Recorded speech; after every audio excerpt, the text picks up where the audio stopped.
मित्रों, मैं आर.के. तिवारी आज वीजियो करियर पॉइंट में आप सभी का हार्दिक स्वागत अभिनंदन करते हुए अपने राजनीति विज्ञान के प्रैक्टिस सेशन जो कल हमने फर्स्ट प्रैक्टिस सेशन को प्रश्न संख्या 53 तक ला करके रोके, आज हम इसी सत्र को आगे की तरफ बढ़ाएंगे और आज हम राजनीति विज्ञान के टीजीटी, पीजीटी, एलटी जैसे परीक्षाओं में पूछे जाने वाले जो प्रश्न हैं उनको हम संभावित दायरे में ला करके आप सबके सम्मुख एक व्याख्या करेंगे।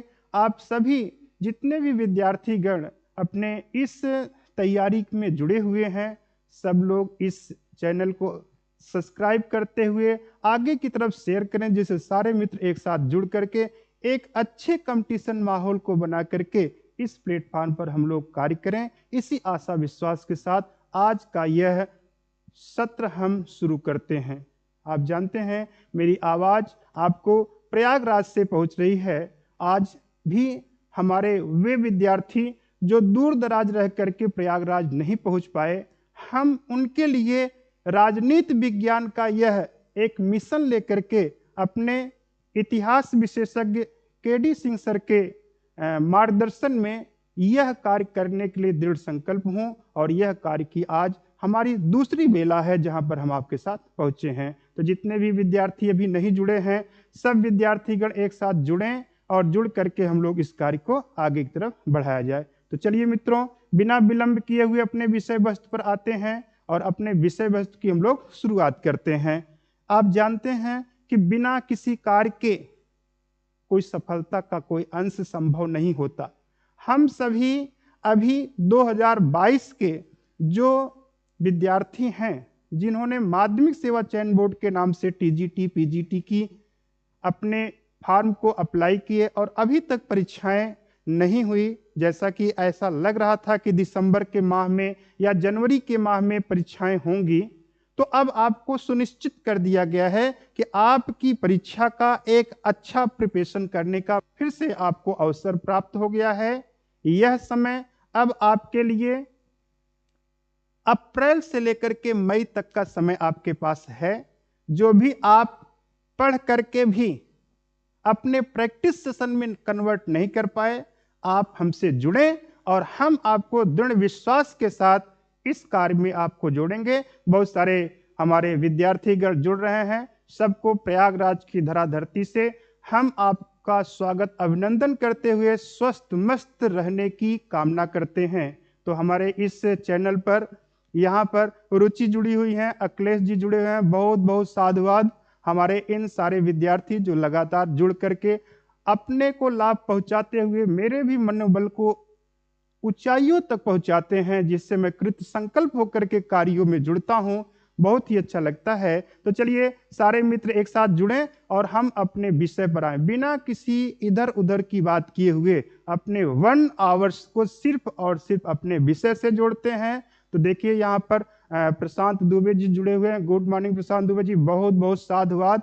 प्रशांत जी हमारे दिल्ली से जुड़े हुए हैं और बहुत ही अच्छा हमारे शुभेच्छ रह चुके हैं। यहाँ पर जितेंद्र जी जुड़े हुए हैं।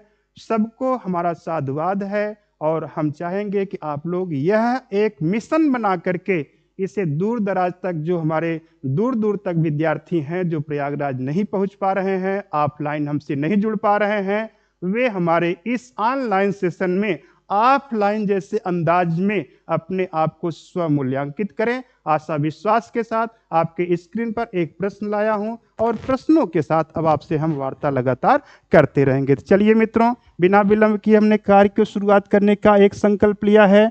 एक आपके सामने प्रश्न है, जहां पर कल इस प्रश्न को हम लोगों ने रोका था। वह प्रश्न क्या है, आप देखिए। प्रश्न है कि अरस्तु सर्वाधिक प्रभावित थे। तो यहां पर आपको देखना है कि अरस्तु का जो प्रभाव है वह कहां से दिखता है। तो मित्रों आपको बताना चाहेंगे कि आपको द रिपब्लिक, स्टेट्समैन, लॉज और अपोलॉजी, कल के प्रैक्टिस में हमने इस प्रश्न को यहां पर लाया था और व्याख्या के तर्ज पर मैंने बताया था कि लॉज पुस्तक एक ऐसी पुस्तक है जिससे अरस्तु सबसे अधिक क्या था, प्रभावित था, क्योंकि यही प्लेटो ने अपने जीवन के अंतिम क्षणों में इस पुस्तक की रचना की थी। और आज यह पुस्तक प्लेटो की जो आदर्शवाद के तरीके शुरू होती थी, अब यथार्थवाद के तरीके में इसका अंत होता है, अर्थात इस पुस्तक का अरस्तु पर सबसे अधिक प्रभाव पड़ा। ये कल का हमारा एक सेंटेंस था। आगे की तरफ हम जुड़ते हैं। विश्वास करते हैं कि आप सभी लोग लगातार जुड़ करके लाभान्वित होंगे। तो आइए नेक्स्ट प्रश्न पर विचार करिए। कहते हैं, इंग्लैंड में गांधी जी की निम्नलिखित में से किस उदारवादी नेता से भेंट हुई थी? तो हमें बताना है कि गांधी जी ने किस उदारवादी नेता से वहां मुलाकात की थी। इसके लिए आपके सामने 4 विकल्प हैं। एक है आपको फिरोज शाह मेहता, दूसरे हैं दादा भाई नौरोजी, तीसरे हैं गोपाल कृष्ण गोखले और चौथे हैं रास बिहारी बोस। तो सभी मित्र जितने हमारे जुड़े हुए हैं भाई बंधु, वे हमें फटाफट इसका जवाब दें। अभी अखिलेश जी ने कहा है कि ये आपका सी का विकल्प सही है, गोपाल कृष्ण गोखले। और सारे मित्रों का भी जवाब मिलना चाहिए। रुचि ने भी कहा सी का विकल्प सर होना चाहिए।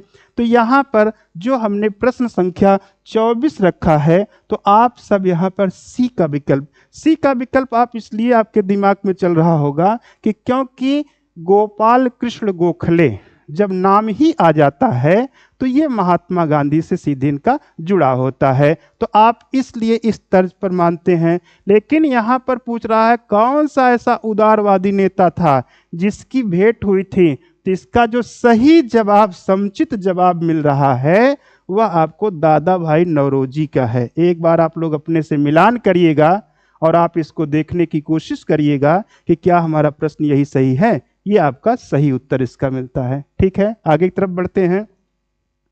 प्रश्न संख्या 55 पर आते हैं। चूंकि हम लोगों ने 53 तक का किया था प्रैक्टिस सेशन, ये सेशन है और लगातार हम आपको कराते हुए चलेंगे।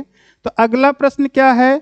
मनु ने अपने ग्रंथ में राज्य संचालन के नियमों की संहिता को निम्न में से किस संज्ञा में व्यक्त किया है? आपको बताना है कि ये जो मनु की एक संग्रहित संहिता है उसको किस स्वरूपों में दिया है। क्या राजधर्म का नाम बताया है, दंड नीति का नाम बताया है, या दंड का नाम बताया है, या नीति विज्ञान का नाम बताया है? तो इस प्रश्न का आप सभी लोग जवाब दें कि इसका सही जवाब क्या बन सकता है। प्रश्न संख्या 55 का अब देखिए जितेंद्र जी, सही आप कर रहे हैं, प्रश्न को आपने लिखा और उसका सीधा सा जवाब दिया। तो अब हमें ये पता चल रहा है कि हाँ, आप उसको किस तरीके से देख रहे हैं। तो यहाँ पर जो प्रश्न संख्या 55 का स्वरूप है वह आपने कहा राजधर्म बन गया है। तो आप देखिए भाई, राजधर्म, आप ये सोच रहे हैं कि मनुस्मृति की विचारधारा है इसलिए राजधर्म बनेगा। यह राजधर्म का स्वरूप नहीं बन रहा है। क्या आप सभी लोग इस तरीके से हैं कि कह रहे हैं कि यह विचारधारा बन रही है? ये जो आपका प्रश्न संख्या है जिसे आप प्रश्न संख्या 55 के रूप में हैं, यहाँ पर वैज्ञानिक विचारधारा के स्वरूप में इसका सही जो विकल्प बन रहा है, वहाँ पर इन्होंने अपने राज्य संचालन के नियमों की जो संहिता को संज्ञा प्रदान की थी, वह आपको विज्ञान स्वरूप बना दिया था। इन्होंने सबसे पहले इस बात को नीति विज्ञान की एक संज्ञा दे करके किया था। तो ये सही उत्तर इसका ये होना चाहिए। ठीक है, नेक्स्ट प्रश्न पर आगे चलते हैं। नेक्स्ट प्रश्न है, डिस्कवरी ऑफ इंडिया पुस्तक निम्न में से किसने लिखी थी? चूंकि ये आपका राजनीति विज्ञान जो टीजीटी के मूड से एक कंप्लीट सेशन के रूप में आता है, पीजीटी में भी बहुत सारे प्रश्न ऐसे बनते हैं, एलटी ग्रेड में हूबहू प्रश्न बनते हैं, तो वहां पर आपको इन सब से भी प्रश्न उतरते हैं। तो प्रश्न क्या बोल रहा है? डिस्कवरी ऑफ इंडिया पुस्तक निम्न में से किसने लिखी है? तो 4 नाम आपके सामने हैं। डॉक्टर अंबेडकर सर हैं, यहाँ पर डॉक्टर राम मनोहर लोहिया हैं, पंडित जवाहरलाल नेहरू हैं और यहाँ पर महात्मा गांधी हैं। क्या विचार आप लोगों को यहाँ दर्शा रहा है? यहाँ पर आपको ये सही जवाब है पंडित जवाहरलाल नेहरू, जिन्होंने डिस्कवरी ऑफ इंडिया नामक पुस्तक की रचना की थी। आइए हम लोग आगे की तरफ बढ़ते हैं।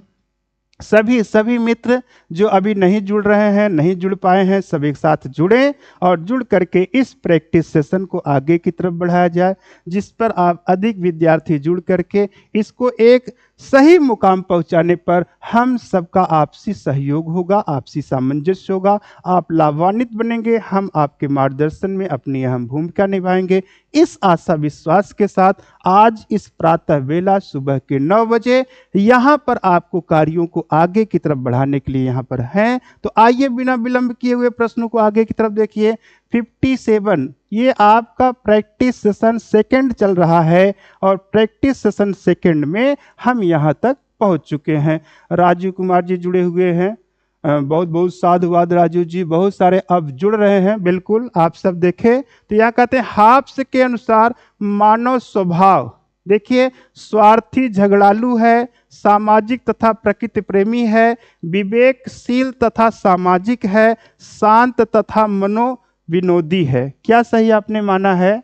सभी ने अपना जवाब लगभग एक ही तरीके से दिया है। तो ये मानव स्वभाव के संदर्भ में हाब्स कहता है कि जब 1649 ईस्वी की खूनी क्रांति हुई, राजा जैसे व्यक्ति के ऊपर हाथ उठाने का साहस आम जनता ने किया, उसी समय हाब्स जो राजा का बड़ा लगा हुआ व्यक्ति था, उसने जनता को दोषी ठहराते हुए राजा का समर्थन किया। कहा जनता एक क्रूर तरीके की है। जितने भी अपशब्द शब्द का प्रयोग जनता के संदर्भ में मिला, उसने करते हुए कहा यह स्वार्थी तथा झगड़ालू है। अर्थात हमारा सही उत्तर क्या प्राप्त हो गया? सही उत्तर हमको मिला यहां पर ए का। सही है। आइए हम लोग आगे की तरफ चले।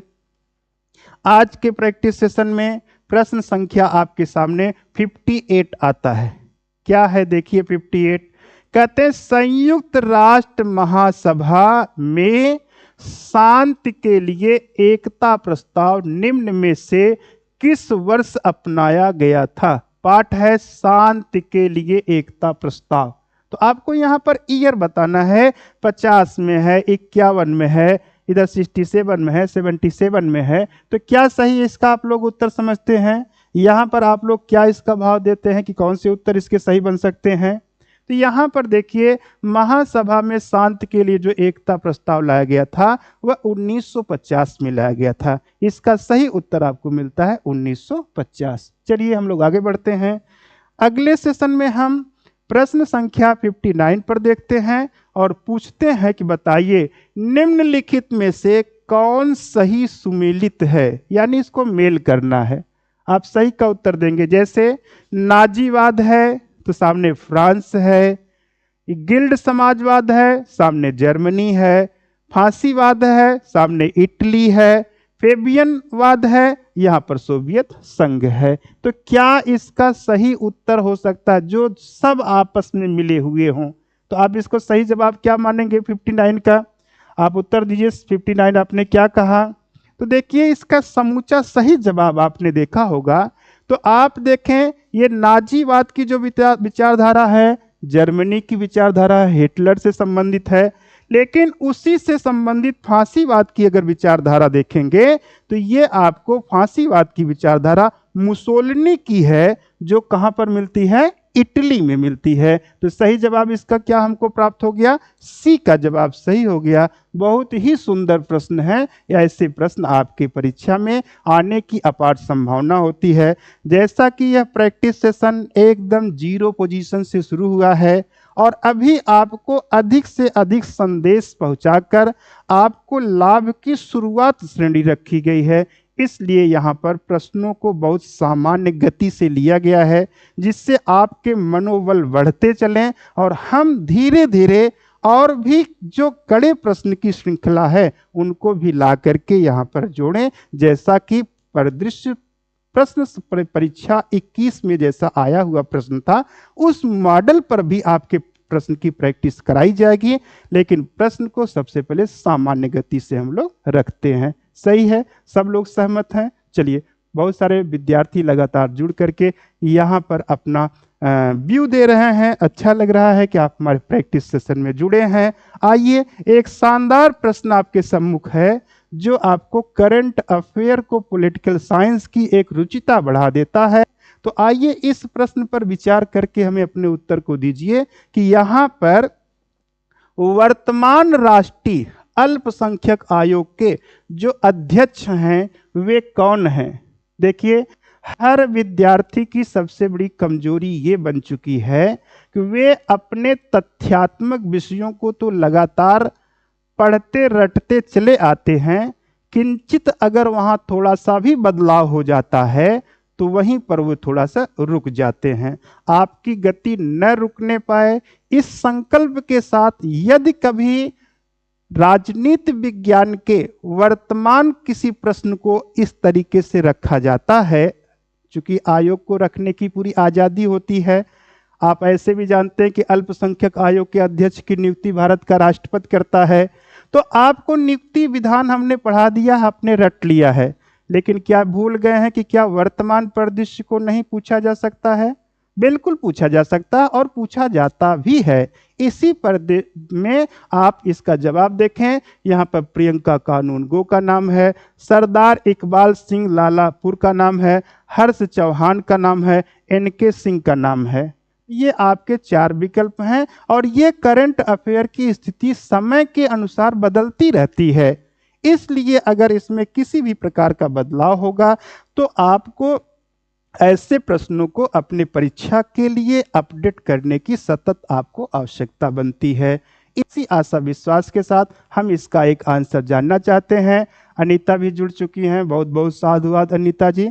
थोड़ा एकदम टाइम को बनाइए। अब आपके साथ 9 बजे हम यहाँ पर पूरा प्रयास करेंगे। किंचित कोई अगर दिक्कत न हुई तो हम यहाँ पर लगातार जुड़ेंगे और जुड़ करके आपको बताएंगे। तो बहुतायत जवाब मैंने क्या देखा, यहाँ पर सरदार इकबाल सिंह लालापुर का नाम आया हुआ है, जैसा कि यहाँ पर राजीव कुमार जी जुड़े हुए हैं और उन्होंने ये जवाब बताया। और लोगों के क्या विचार में जाने, जितेंद्र जी ने भी कहा बी का सर सही होगा।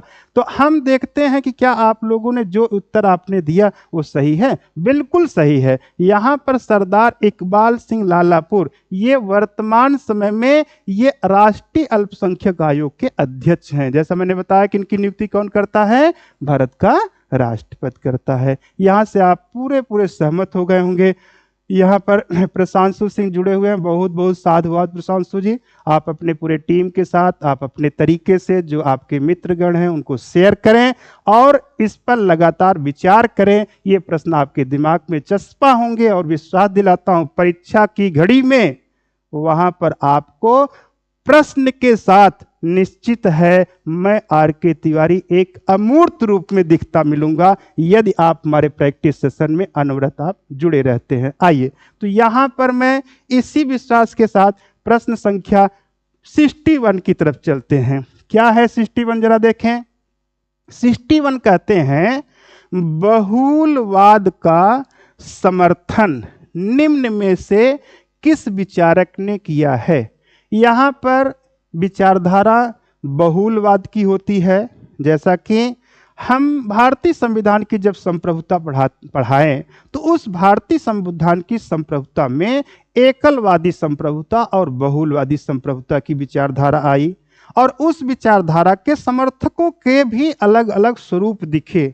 उसी क्रम संख्या में क्या हम प्लेटो को देख सकते हैं, लास्की को देख सकते हैं, मार्क्स को देख सकते हैं या गार्डनर को देख सकते हैं। तो क्या हम आपसे क्या उत्तर जाने किसको देख सकते हैं। तो यहाँ पर अभी का जवाब मुझे एक तीव्र गति से रुचि ने दिया है और बी का जवाब दिया है अनीता।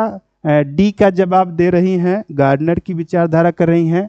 अनीता तो एकदम इस समय अपने सब कॉपी किताब से दूर हो गई हैं। निश्चित ये ऑफलाइन हमारी विद्यार्थी भी रह चुकी हैं। कुछ क्षणों से दूर होने के कारण अभी इनकी सारी पढ़ाई रुकी हुई थी। विशेष अनुरोध इन लोगों का था जो मुझे इस चैनल पर जुड़ करके आप तक पहुंचाना था। अब मुझे बड़ी अपार खुशी होती है कि आप सब जुड़ करके प्रयास करते हैं और सतत प्रयास करें, चूंकि गलतियों से ही सही की सीख मिलती है। आप जानते ही हैं कि प्रतीक्षा करने से कोई सफलता नहीं है, प्रयत्न करने में ही सफलता है। अब अपनी प्रतीक्षा छोड़ दीजिए कि परीक्षा कब होगी। अब परीक्षा अवश्य होगी, अवश्य होगी। भले आपको समय थोड़ा सा लग सकता है, लेकिन आपका संकल्प होना चाहिए कि यह परीक्षा हमारी अंतिम परीक्षा होगी जिसमें हम पद मान सम्मान को प्राप्त करेंगे। हमारे विद्यार्थियों के लिए बहुत सारी शुभकामना है कि आप सब इस भाव से पढ़ें, इस भाव से देखें। तो इसका जो सही जवाब बनेगा वह आपको बहुलवाद के श्रेष्ठ व्याख्याकार में लास्की का नाम लिया जाता है। तो लास्की इसके क्या है? श्रेष्ठ व्याख्याकार हैं। तो ये आपका सही जवाब बी का है। ठीक है, आगे की तरफ चलते हैं। प्रश्न संख्या 62 पर देखें क्या है। 62 का जवाब क्या मिल रहा है? कहते हैं निम्न में से किस लेखक के अनुसार शक्ति बंदूक की नली से निकलती है? बहुत अच्छा है, शक्ति बंदूक के नाल से निकलती है। यह विचार किसने दिया है? आपके सामने लेनिन का नाम है, आपके सामने ओपेनहीमर का नाम है, आपके सामने स्टालिन का नाम है, आपके सामने माओ से तुंग का नाम है। क्या सही बन सकता है? एक प्रयास आप लोग बताएं, अपने प्रयास के द्वारा बताएं। मैं उस प्रयास का समर्थन करता हूं कि क्या सही क्या गलत होगा। जितेंद्र जी ने बताया है 61। आप 62 पर पहुंचे और 62 के जवाब में मुझे दिख रहा है अखिलेश कुमार डी की बात कर रहे हैं, अनीता बी की बात कर रही हैं। तो यहां पर देखिए क्या कहा जा रहा है, विचार करके बताइए। देखिए यहां है शक्ति बंदूक की नली से निकलती है। ऐसा स्टेटमेंट कौन दे सकता है? ऐसा स्टेटमेंट देने का कार्य माओ से तुंग ने किया था। माओ से तुंग, जिसे माओ शब्द यहां पर आप बोलते हैं, ये माओ महोदय ने ऐसा स्टेटमेंट दिया था कि सत्ता बंदूक की नाल से निकलती है। सही जवाब होगा। आगे की तरफ बढ़ा जाए। बिल्कुल, कहीं भी किसी प्रकार का यदि आपको कंफ्यूजन क्रिएट होता है, आप स्वतंत्र होते हैं कि आप उसको टाइप करके स्क्रीन पर हमें भेजें। हम उस पर विचार करके और भी अच्छे से अच्छे आपकी व्याख्या करके समझाएंगे। यह हमारा प्रैक्टिस सेशन है। ऐसा नहीं है कि हम 500 प्रश्न को आज ही करा देंगे। आज हम जितने भी प्रश्न 1 आवर्स में होते हैं उन प्रश्नों के माध्यम से कई प्रश्नों को हम करते हैं। क्योंकि ये लाइव क्लास है, बहुत सारे ऐसे भी लोग जुड़ते हैं जो आप देखते भी हैं कि हाँ इससे हमें कुछ सीखने को मिलता है, तो हम सीखा जा सकता है। तो सबका स्वागत हमारे इस प्लेटफॉर्म पर है। हम अपने को धन्यवाद देते हैं, अपने आप को धन्य मानते हैं कि आप हमारे विचारों को सुनते हैं, समझते हैं और लाभान्वित भी होते हैं। तो आइए इसी विचारधारा के आगे हमारा सही जवाब मिल गया है, डी का जवाब सही है। आइए आगे की तरफ बढ़ते हैं और प्रश्न संख्या आपके स्क्रीन पर 63। समाजवादी विचार का संबंध है। कौन से ऐसे विचारक हैं जिनका समाजवादी विचारधारा से संबंध है? यानी राजनीतिक समानता से, आर्थिक समानता से, शैक्षणिक समानता से, सांस्कृतिक समानता से। तो समाजवादी विचारधारा किससे संबंधित होगी? एक बार आप लोग हमें विचार करके प्रश्न का सही जवाब बताएं, कौन सी विचारधारा है? समाजवादी विचारधारा का संबंध किससे देखते हैं? कितने लोगों ने सही जवाब दिया? अभी तक का प्रश्न संख्या 63, ए का जवाब हमें रुचि से मिला हुआ है, राजनीतिक समानता। तो यहां पर और किसी की विचारधारा जानना चाहे? देखिए सच्चाई तो यह है कि आप अच्छे से समझें। समाजवादी विचारधारा की जब बात आती है तो आपने देखा होगा कि समाजवादी विचारधारा में वैज्ञानिक समाजवाद का अगर हम नाम लेते हैं तो वह वैज्ञानिक समाजवाद की विचारधारा कार्ल मार्क्स से मिलती है। और कार्ल मार्क्स बारंबार आर्थिक समानता की बात करता है। वह आर्थिक समानता को लाने के लिए विश्व के मजदूरों एक हो जाओ, खोने के लिए बेड़ियां, पाने के लिए संसार भरा पड़ा हुआ है, ऐसे एक उद्घोष करके वह आर्थिक समानता की बात करता है। तो मेरी व्याख्या से आप क्लियर हो गए होंगे कि यह विचारधारा हमें आर्थिक समानता को मजबूत करती है। नेक्स्ट प्रश्न पर आगे बढ़ते हैं। प्रश्न संख्या 64। आप लोग बीच बीच में कमेंट भी किया करते रहें, जिससे आपके एक्टिव होने का हमारे पास एक संदेश मिलता है कि आप हमसे एकदम जुड़े हुए हैं। हम मानते हैं कि आप सुन रहे हैं, आप अपने मन में दोहरा रहे हैं, लेकिन हम आशा करते हैं कि आप हमारे विद्यार्थी स्वरूप में, जो न देखते हुए भी हम तब देख पाते हैं जब आप अपने कमेंट के माध्यम से आप प्रश्नों की गतिविधियों को अवगत कराते हैं। हम भी इसी बात को महसूस करते हैं। चलिए आते हैं अपने प्रैक्टिस सेशन 64 का ये जो प्रश्न है, जहां कानून नहीं वहां स्वतंत्रता नहीं, यह कथन निम्न में से किसका है? तो बताना है आपको, यह कौन कह सकता है? 4 है, जॉन लॉक का है, मिल्टन का है, हॉब्स का है और रूसो का है। तो क्या सही होगा? आपके स्क्रीन पर आपका विचार गया है, जरा आप अपना विचार दे करके बताएं। बहुत सारे लोगों के विचार हैं और उनके सकारात्मक विचारधारा के स्वरूप में हैं।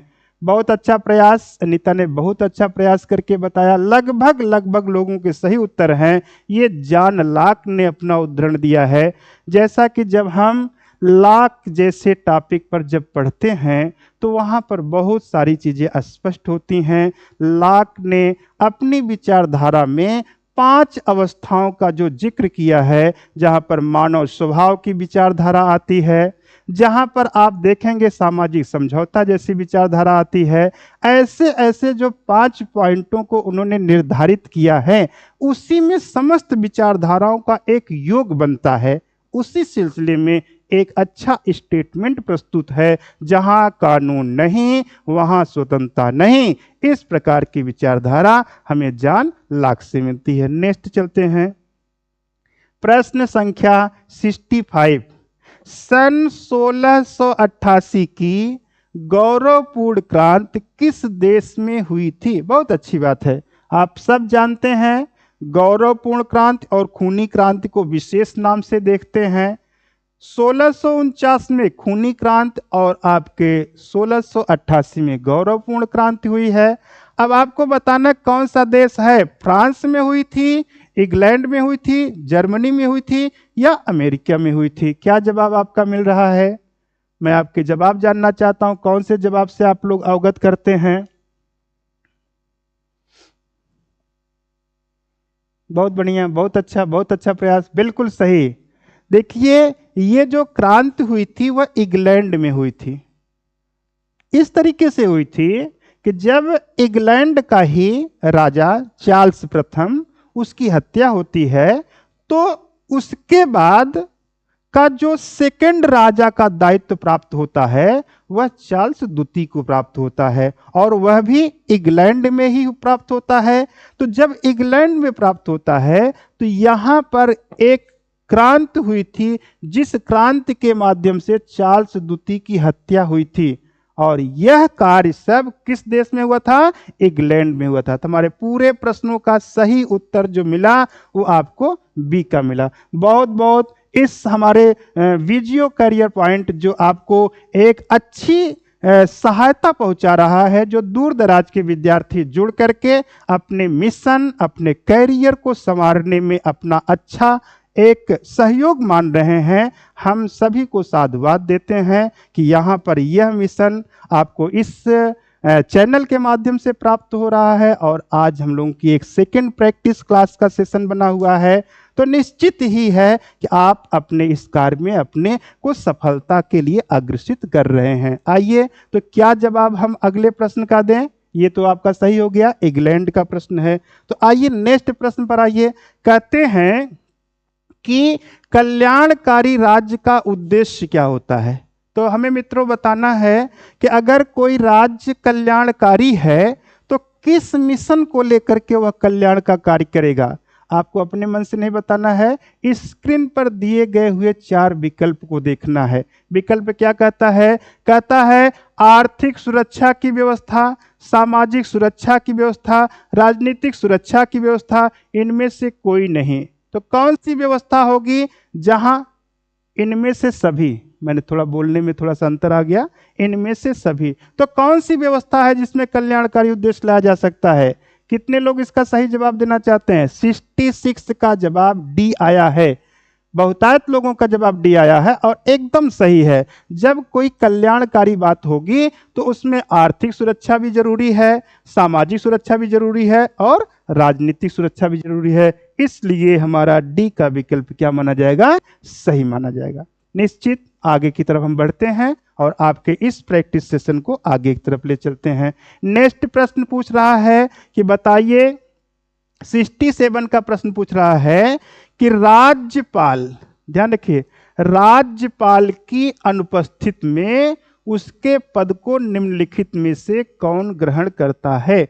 अगर मान चलिए एक राज्य का राज्यपाल अनुपस्थित है तो उस पद को कौन ग्रहण करेगा। ध्यान रखिएगा, यहाँ राष्ट्रपति का नाम है, प्रधानमंत्री का नाम है, मुख्यमंत्री का नाम है, उच्चतम न्यायालय का मुख्य न्यायाधीश।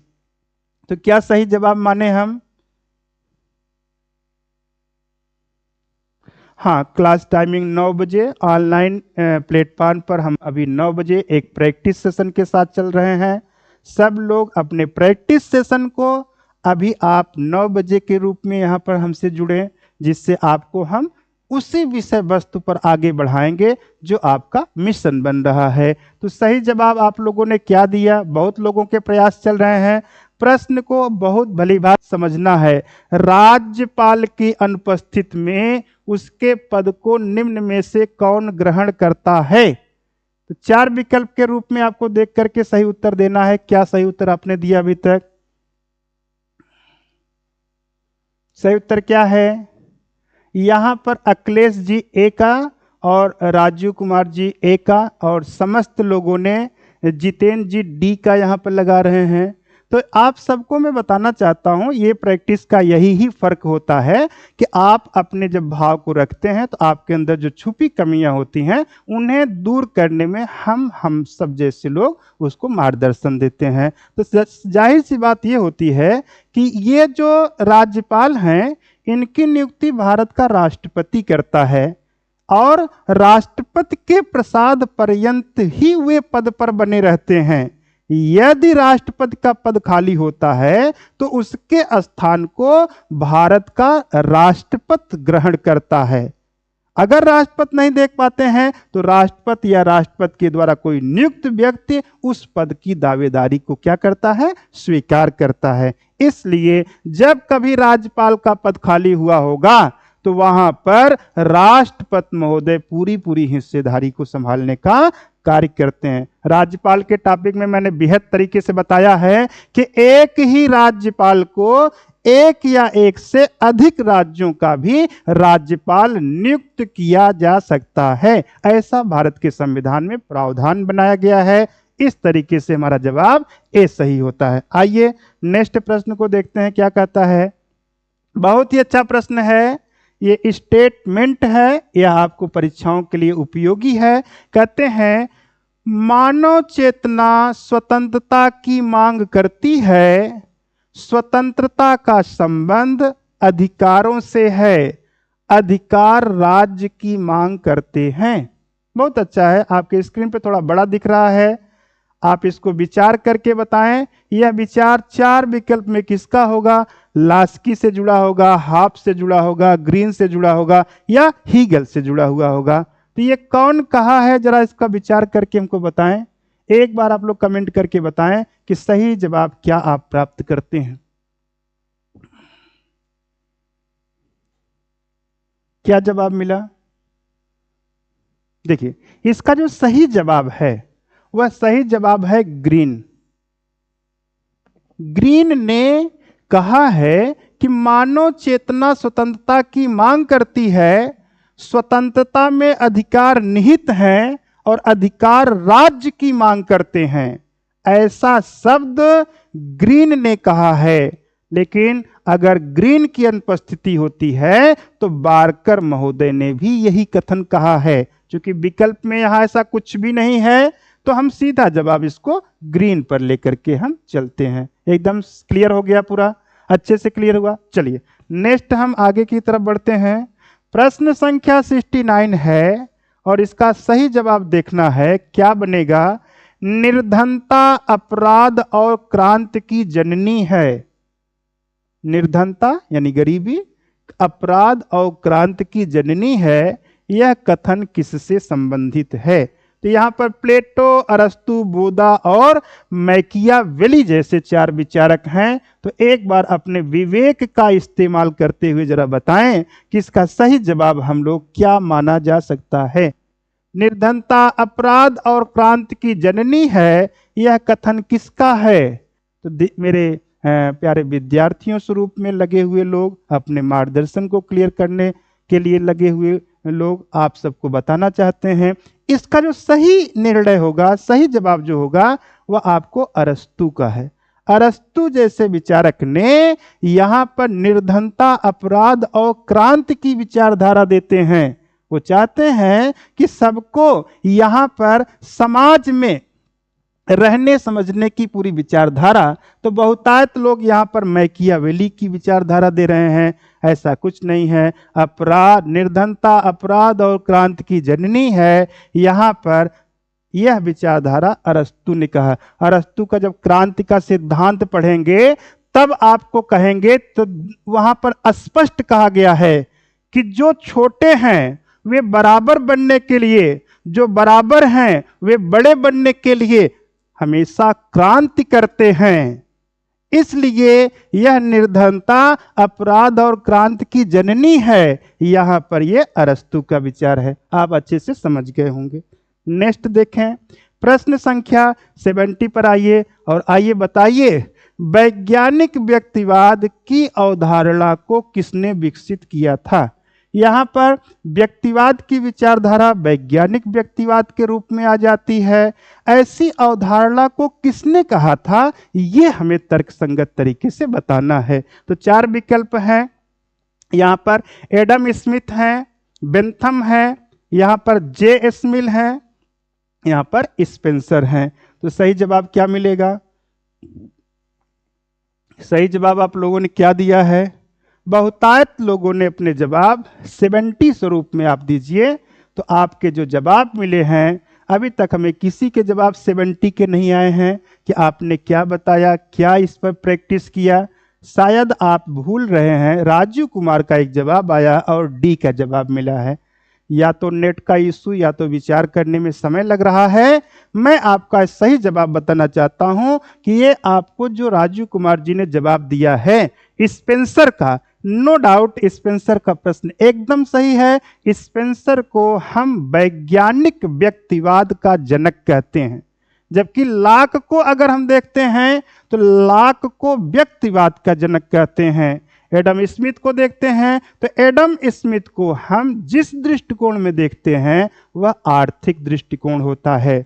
बेंथम को हम देखते हैं तो कानूनी दृष्टिकोण का स्वरूप आता है। इसी तरीके से जे.एस. मिल भी हैं जो स्वतंत्रता नामक विचार पर एक अपनी विचारधारा ऑन लिबर्टी के नाम से बांटते हैं।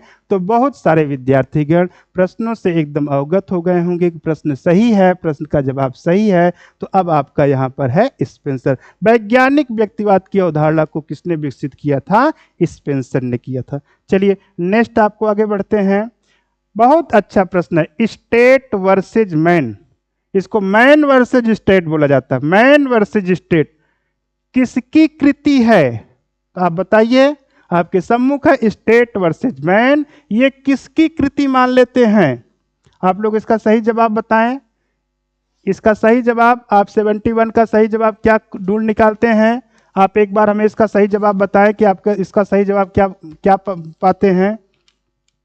देखिए, अभी जो मैंने स्पेंसर की बात किया है यह स्पेंसर की रचना है। स्पेंसर की रचना के रूप में आपको हम स्टेट वर्सेज मैन की बात करते हैं। ये आपका विचार है। ये 71 प्रश्न का सही जवाब है। अन्य लोगों में मार्क्स की विचारधारा में दास कैपिटल की विचारधारा आती है, बोधा की विचारधारा, ऑस्टिन की विचारधारा, ये सब हट करके विचारधारा आती है। सही जवाब इसका बनता है स्टेट वर्सेज मैन। आइए हम लोग आगे की तरफ बढ़ते हैं। नेक्स्ट प्रश्न आपके सामने है, प्रश्न संख्या 72। क्या कह रहा है आपके स्क्रीन पर? प्रश्न संख्या 72 है, संपत्ति चोरी है, यह कथन किसका है? बहुत अच्छी बात है। यहाँ पर एक स्टेटमेंट उद्धरण के स्वरूप में आपके सम्मुख प्रस्तुत है, जहां संपत्ति चोरी है, यह विचार किसका है? इसमें आप देखेंगे तो हाब्स का नाम है, यहीं पर लाक का नाम है, यहीं पर प्रूदो का नाम है, यहीं पर लेनिन का नाम है। तो आप क्या विचार इसको तय करते हैं? एक बार आप लोग टैग करके मैं बता दें। सारे विद्यार्थी एक्टिव होकर के एक बार टैग करके बताएं। रुचि ने बताया सी का विकल्प है। और भी विद्यार्थियों का एक बार मैं विचार समझ लूं। जितने भी हमारे पास जुड़े हुए हैं, जो भी हमारी संख्या कम ज़्यादा है, उसका कोई इशू नहीं है। बस आप सब जितने हैं लगातार विचार करें। राजीव कुमार ने बड़े शब्दों में बढ़ाकर सी किया, बहुत अच्छी बात। यानी आप सबका समर्थन सही दिख रहा है। ये सी का विचार है और प्रूधो का विचार आता है। नेक्स्ट आगे की तरफ बढ़ते हैं और बढ़ करके हम प्रश्न संख्या 73 पर लेकर के चलते हैं। और 73 का प्रश्न क्या कहता है, इसको आप लोग देखें। कहते हैं निम्नलिखित में से कौन सी फांसीवाद की एक विशेषता नहीं है? मैंने बारंबार कहा, जब प्रश्न ऐसे आए तो परीक्षा हाल में उन्हें सबसे पहले यहां पर अंडरलाइन करने की कोशिश करनी चाहिए, जिससे हमारे दिमाग में सबसे पहले नहीं शब्द का एक विकल्प छप जाना चाहिए। तब हमको विकल्प को पढ़ना चाहिए। पढ़िए, आप देखिए क्या है। कहते हैं एक व्यक्ति की तानाशाही में विश्वास, अंतरराष्ट्रीयवाद का विरोध, लोकतांत्रिक संस्थान में अविश्वास, व्यक्तिवाद में विश्वास। तो आप बताइए फांसीवाद की विचारधारा किसकी विशेषता नहीं है? चार विकल्प आपके सम्मुख हैं, तो आप इसका जवाब एक बार बताएं। 73 का जवाब आप लोग दें। क्या जवाब 73 में बन सकता है? देखिए 73 का जो जवाब है वह आपको ये बताई गई जो तीन विचारधाराएं हैं, ये तो सब फांसीवाद से जुड़ी हुई विचारधारा है, लेकिन ये जो व्यक्तिवादी विचारधारा है यह फांसीवाद की विचारधारा नहीं है। यहां पर अधिकतम व्यक्तियों का जो कल्याण है, जहां पर राज्य पर कोई विशेष बल न देकर के व्यक्ति पर ज्यादा बल दिया जाता है, ये आपके इससे इतर आता है। तो फिर आप समझ गए होंगे ये डी का विकल्प नहीं के विकल्प में है और सारे विकल्प का उत्तर सही है। आइए नेक्स्ट हम आगे बढ़ते हैं। अपने प्रैक्टिस सेशन में बताएंगे फासिज्म एक शब्द है, किस भाषा से लिया गया है? फासिज्म, फोसियो शब्द जो है, तो ये आपको किस शब्द से है? अंग्रेजी से है, फ्रेंच से है, लैटिन से है और ग्रीक किस से है? तो चार विकल्प हैं, जरा बताएं। यहां पर आपने जो देखा है ये क्या इसका सही जवाब मिलना चाहिए? फासिज्म कौन सा भाषा है? आपकी अंग्रेजी मान लें कि फ्रेंच माने कि लैटिन माने कि ग्रीक माने? अगर आप फांसीवाद नाजीवाद पढ़े हैं तो आपके सामने ये प्रश्न बहुत ही आसान है। अगर आप नहीं पढ़े हैं तो आपके सामने ये विचारणीय प्रश्न है, विचार कर सकते हैं। लेकिन सही जवाब अगर आप जानना चाहें तो इसका सही जवाब है लैटिन भाषा का शब्द है।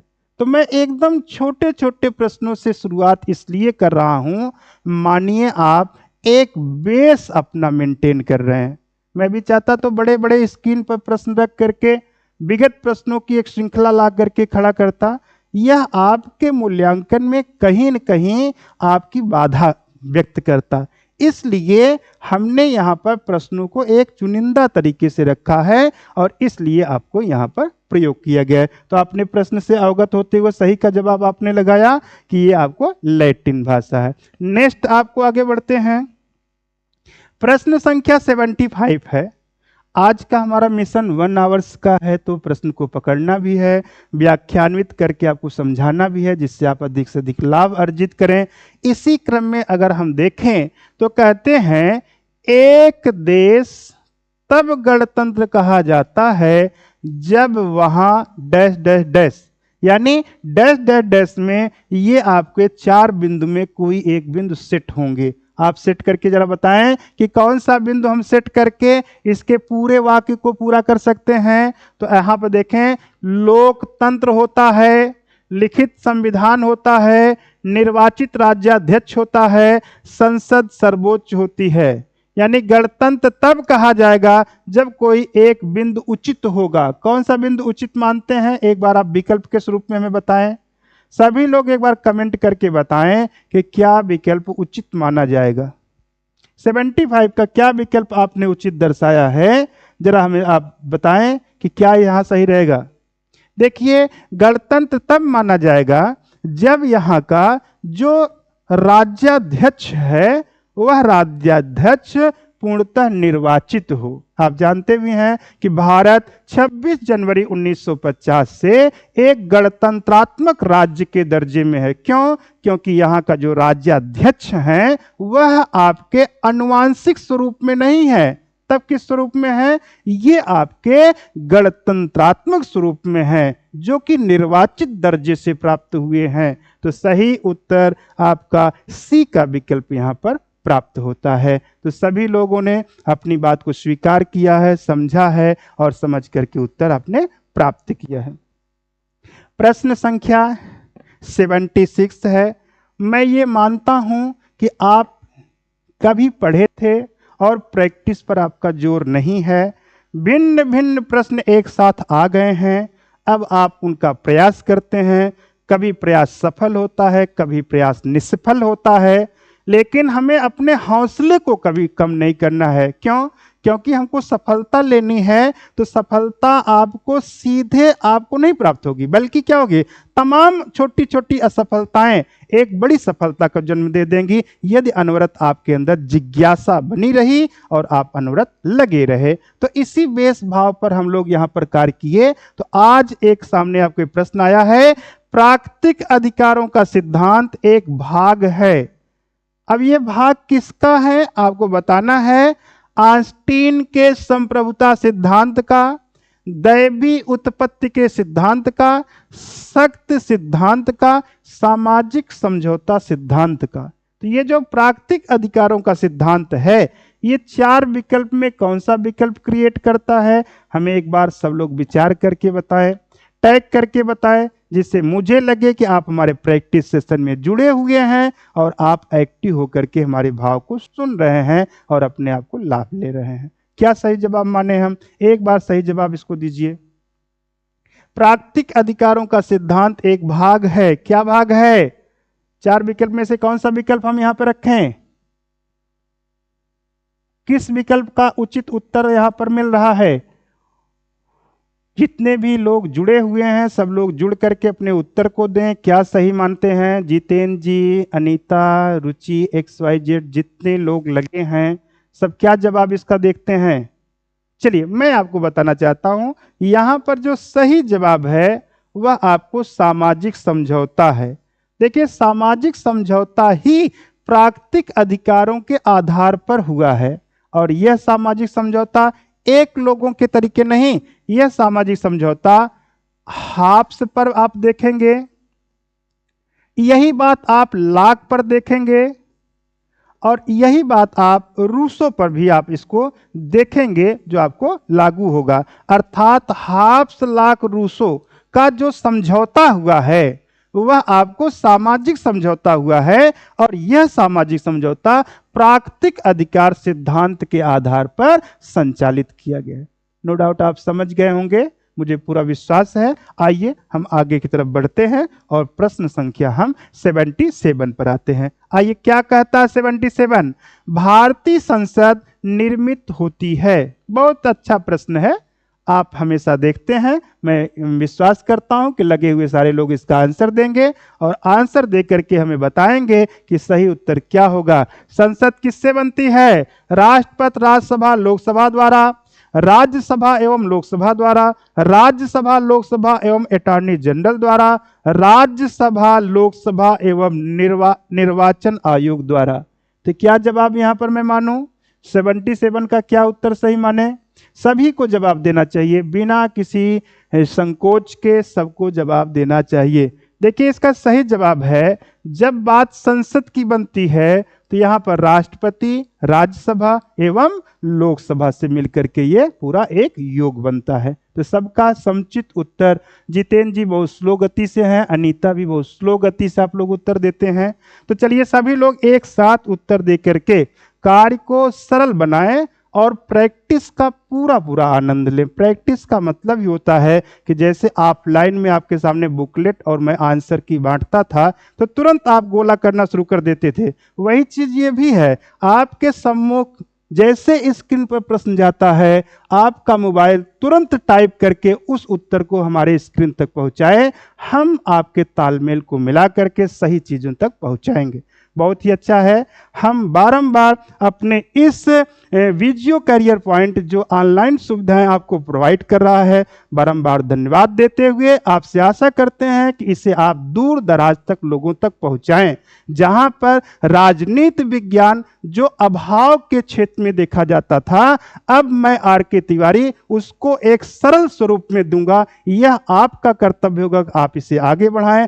मैं अपने तरीके से बारंबार आपके साथ मददगार बनकर के कार्य करूंगा, यह दृढ़ संकल्प है। आइए मित्रों, तो हम सभी लोग क्या करते हैं कि यहां पर जो संवैधानिक उपचारों का अधिकार भारतीय संविधान के अनुच्छेद में है, तो किस अनुच्छेद में है सारे लोग जानते हैं, बहुत अच्छी बात है। यह है अनुच्छेद 32। अनुच्छेद 32 में यहां पर आपको संवैधानिक उपचारों का अधिकार है। लेकिन हम अगर कहें 31 में क्या रखा गया है, तो बोलेंगे सर 31 निकल गया है, इसमें संपत्ति का अधिकार था। अब यह संपत्ति का अधिकार आगे चल करके हमें यह संपत्ति का जो अधिकार है वो आपको यहां से निकल करके 300A में पहुंच गया है। कहां पहुंच गया है, थोड़ा सा टाइप लिखने में अब ऐसे दिखा दूं, 300A में पहुंच गया है और अब यह संपत्ति का विधिक अधिकार हो गया है। 29 की चर्चा करूं तो क्या 29 बोलेंगे? 29 में आप क्या रख सकते हैं? तो आप 29 और 30 की जब विचारधारा रखते हैं तो वहां पर संस्कृत एवं शिक्षा संबंधी अधिकार की बात की गई है। ये 29 आपको संस्कृत और शिक्षा संबंधी अधिकार की बात करता है, और ये जो 40 का अनुच्छेद है यह आपको ग्राम पंचायतों के गठन की बात करता है। मित्रों, जहां के विकल्प में कोई व्याख्या करके समझाने की अपार संभावना होती है, वहां पर आपको ये चीजें मिल जाता है। जहां पर सीधे उत्तर से आपके कार्य एकदम स्पष्ट हो जाते हैं, वहां पर आपको सीधा बताया जाता है। तो चलिए 78 के बाद आपके स्क्रीन पर नए प्रश्न 79 पहुंच रहे हैं। आप इसका समुचित उत्तर दें, और क्या इसका उत्तर बन सकता है? अच्छा, ठीक ठीक ठीक। जितेंद्र जी कह रहे हैं कि सर कमेंट लेट तक पहुंचता है, मैं टाइप पहले करता हूं। कोई बात नहीं, बहुत अच्छी बात है। चलिए, बहुत सारे लोगों के नए नए स्टेटमेंट हैं, तो हम उसको पढ़ते हैं और आगे की तरफ बढ़ते हैं। मेरे प्रश्न पर आप आइए। बहुत अच्छा, संसद में शून्यकाल, बहुत अच्छा है, का क्या अर्थ होता है? जैसा आप जानते हैं, जब संसद चलती है तो वहां पर प्रश्नकाल के टाइम होते हैं, शून्यकाल के टाइम होते हैं, आधे घंटे की चर्चाएं होती हैं। तो ये आपके जो शून्यकाल का पीरियड होता है, इसे कहते क्या है? आप विकल्प के आधार पर देखें। कहते हैं प्रश्नकाल एवं अन्य कार्यों में प्रारंभ होने के समय के बीच की अवधि, पहला विकल्प हो गया। सेकंड कहते हैं सरकारी पक्ष को प्रदत्त समय जिसमें वह सदस्यों के प्रश्नों का उत्तर देता है। और थर्ड आपका है संसद के एक अधिवेशन और आगामी अधिवेशन के बीच का समय। नेक्स्ट और लास्ट बोलता है कार्य स्थगन प्रस्ताव हेतु निर्धारित समय। तो सही आप बताएं, संसद का शून्यकाल क्या आपने माना? चलिए, आपके टाइपिंग का समय मैं 1 सेकंड का इंतजार कर लेता हूं। आप बोलते हैं टाइपिंग के बाद स्क्रीन पर लेट दिखता है, तो कोई बात नहीं है। आप इसका सही जवाब आपने क्या लगाया? इसके सही जवाब का मैं प्रतीक्षा करता हूं, क्या है? तो देखिए मेरे भाई, ये जो संसद का शून्यकाल आवर्ष होता है वह प्रश्नकाल एवं अन्य कार्यों के प्रारंभ होने के समय के बीच का जो समय होता है वही शून्यकाल होता है। ये संसद की बैठक चलती है। इस संसदीय घटनाओं में इसको बहुत ही तर्कसंगत समझाया जा सकता है। इसका उत्तर ए हमारा सही है। आगे बढ़ते हैं। बिना विलंब प्रैक्टिस सेशन में हम जितने प्रश्नों को कवर कर सकें और आपको सही उत्तर से अवगत करा सकें, ये हमारे आपकी आपसी जो मेल मिलाप कह लीजिए, जिस पर हम लोग आपस में इसको शेयर करके करते हैं, वो सबसे उचित होगा। क्या है? भारतीय संविधान प्रारूप समिति का सभापति कौन था? संविधान का प्रश्न है, बहुत ही सामान्य प्रश्न है, सब जानते हैं। तो बताएं भाई, प्रारूप समिति जब बनाई गई थी तो सभापति कौन बनाए गए थे? Doctor Rajendra Prasad, doctor VR. Ambedkar, Pandit Jawaharlal Nehru, Sardar Vallabh भाई पटेल। सबका क्या जवाब मिल रहा है? प्रश्न संख्या 80 है और यहां पर अनीता, आप जितना जल्दी हो सके ऑफलाइन की क्लास में जुड़ जाइए, एकदम जुड़ जाइए। आपका जो भी नोट्स है उस पर बहुत सारे धूल मिट्टी चढ़ गए हैं। और आप डॉक्टर राजेंद्र प्रसाद की बात कर रही हैं। सही जवाब इसका है डॉक्टर वी.आर. अम्बेडकर। भारतीय संविधान के प्रारूप समिति के जो अध्यक्ष बनाए गए थे उनका नाम था doctor VR. Ambedkar, doctor Bhimrao Ambedkar उनका नाम था। इस तरीके से ये हमारा सही इसका उत्तर बनता है। नेक्स्ट आपका है प्रश्न संख्या 81। 81 क्या करा है? गांधी ने 1930-32 के मध्य हुए गोलमेज सम्मेलनों में से किसमें भाग लिया था? बहुत अच्छा प्रश्न है। इतिहास के सारे लोग बहुत ही सरलता सुगमता से सही उत्तर इसका देंगे, हम सबके आशा करते हैं। बहुत सारे लोग जुड़े हुए हैं, जुड़ करके यहाँ पर अपने उत्तर को लगातार दे रहे हैं। और स्क्रीन पर भी मैं कुछ लोगों के नाम तो नहीं पढ़ पा रहा हूँ, लेकिन सबको साधुवाद देते हुए कि आप सब अपने कार्य में अग्रसित रहें, लोगों को जोड़ते रहें, लोग लाभान्वित हों, ये हमारा अपना संकल्प है। तो क्या इसका होगा? 30 से लेकर के 32 में 3 बार गोलमेज सम्मेलन हुए थे। तो क्या प्रथम में हिस्सेदारी, द्वितीय में हिस्सेदारी या तृतीय में हिस्सेदारी, या इनमें से कोई हिस्सेदारी नहीं थी? किसमें भाग लिया गया था गांधी जी के द्वारा? तो बहुतायत लोगों के जो उत्तर मिले हैं वो सी है। वो कहते हैं तृतीय गोलमेज सम्मेलन। कौन है सी बोलने वाले? जितेंद्र जी बोल रहे हैं सी है, अखिलेश बोल रहे हैं बी है, अनीता बोल रही है 2 में, और सारे लोग और बोल रहे हैं, कर रहे हैं बी में। तो यहां पर देखें, ये आपको सही जवाब आपका बी का है। ये जो द्वितीय गोलमेज सम्मेलन था उसी में पहली और अंतिम बार महात्मा गांधी ने हिस्सेदारी लिया था। और आप जानते हैं द्वितीय गोलमेज सम्मेलन की जो तिथि रही थी वह आपको 1931 की तिथि थी। और ये 1931 की जो तिथि थी वह इतिहास की एक यादगार तिथि थी। क्या यादगार था इसमें? इसी समय आपको भगत सिंह, सुखदेव और राजगुरु, ये 3 लोगों को फांसी दी गई थी। ऐसा भारतीयों का मानना था कि हमारे अगुआ गांधी जी जब वहां पर लंदन में जाएंगे तो इस विचारधारा को बड़े जोर शोर से उठाएंगे और वहां पर तख्ता पलट कार्य करके आएंगे। क्यों? क्योंकि सब भारतीय गांधी जी की विचारधारा के बड़े ही अनुयायी माने जाते थे। लेकिन हुआ क्या? इतिहास में हुआ क्या कि जैसे ही वे लंदन में जाते हैं वैसे ही उनको लंदन के शब्दों में बहुत ही अपशब्द शब्दों का प्रयोग किया गया, यानी ऊंच नीच के दर्जे का प्रयोग किया गया, जहां पर गांधी जी ने भी अपनी इस विचारधारा को वहां प्रस्तुत नहीं कर पाए। अन्यथा दूसरी बार भी नहीं गए। इतिहास के कार्य में बहुत अच्छे से समझा जा सकता है। सही उत्तर का जो मिलान होगा वह बी होगा। इसी के साथ हम आगे बढ़ते हैं और अगले प्रश्न में हम ले चलते हैं। और प्रश्न संख्या 82 आपके स्क्रीन के सामने 82 है और बोल रहा है क्या? प्लेटो के साम्यवाद का सिद्धांत है। सब लोगों को बताना है प्लेटो का जो साम्यवाद है वो किस सिद्धांत पर चलेगा? संरक्षक वर्ग के लिए चलेगा, सैनिक वर्ग के लिए चलेगा, संरक्षक व सैनिक वर्ग दोनों के लिए चलेगा, उत्पादक वर्ग के लिए चलेगा? सही जवाब इसमें बताएं सभी लोग। हम आपको समय देते हैं कि आप सही जवाब दें।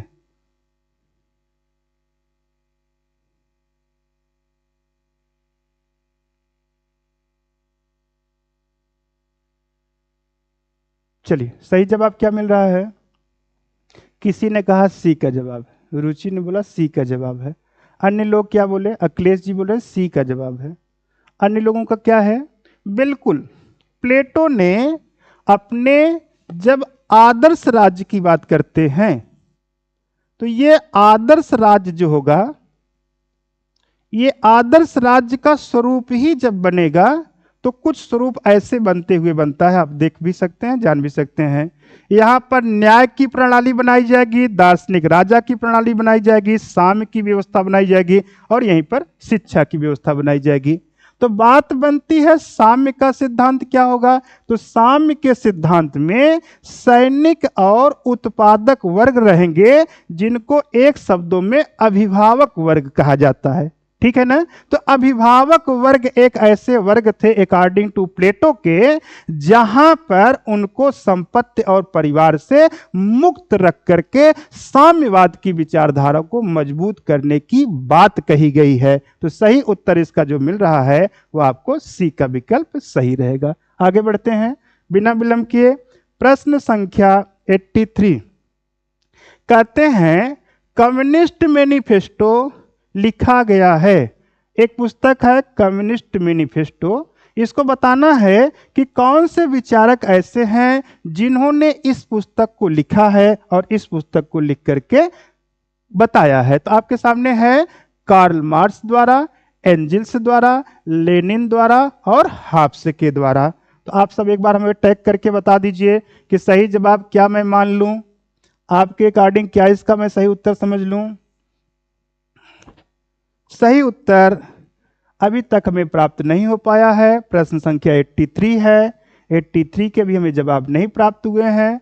आप सब जवाब देने में विलंब कर रहे हैं। अभी हमें रुचि का जवाब आया ए के द्वारा, बिल्कुल सही है। अखिलेश जी ने भी कहा ए के द्वारा। हाँ, कम्युनिस्ट मैनिफेस्टो ये आपको कार्ल मार्क्स की एक बेहतरीन कृति के रूप में मानी जाती है, जबकि कार्ल मार्क्स ने तो बहुत सारी पुस्तकों की रचना किया है, जैसा आप जानते भी हैं। इनकी दास कैपिटल पुस्तक के रूप में आती है। यहां पर आपको अन्य पुस्तकों के रूप में आप देखेंगे तो वैल्यू प्राइस एंड प्रॉफिट के रूप में आती है। जर्मन आइडियोलॉजी जैसी पुस्तक आती है जो संयुक्त के रूप में लिखी गई है। तो बहुत सारी पुस्तकों में ये आपको कम्युनिस्ट मैनिफेस्टो ये कार्ल मार्क्स की एक श्रेष्ठ कृति के रूप में देखी जाती है। अर्थात सही उत्तर क्या बन गया? ए का जवाब हमारा सही बन गया। चलिए, प्रैक्टिस सेशन आपको 84 दर्शाता है कि आप हमें बताएं एकलवादी संप्रभुता सिद्धांत का के प्रतिपादक कौन थे।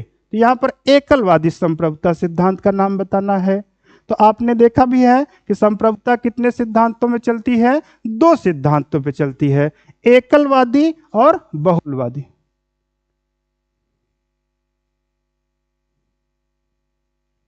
चलिए चलिए, बहुत सारे कमेंट हैं, बहुत ही अच्छा है। और हम अपने प्रश्नों पर विशेष ध्यान आकर्षित किए हैं सबकी विचारधारा को देखते हुए। तो यहां पर एकलवादी संप्रभुता,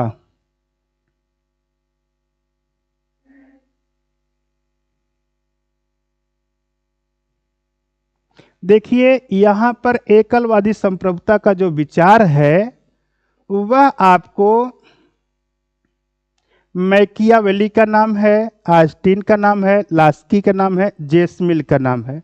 सही उत्तर क्या आप लगाते हैं? किसी ने सी का जवाब दिया है तो किसी ने बी का जवाब दिया है।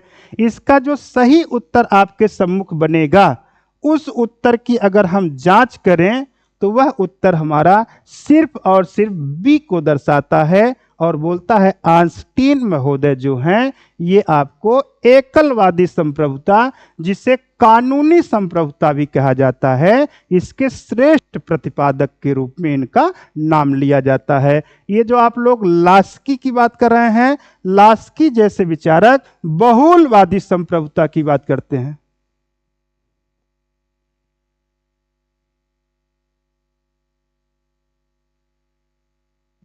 चलिए नेक्स्ट आगे की तरफ हम चलते हैं और प्रश्न संख्या हम 85 पर चलते हैं।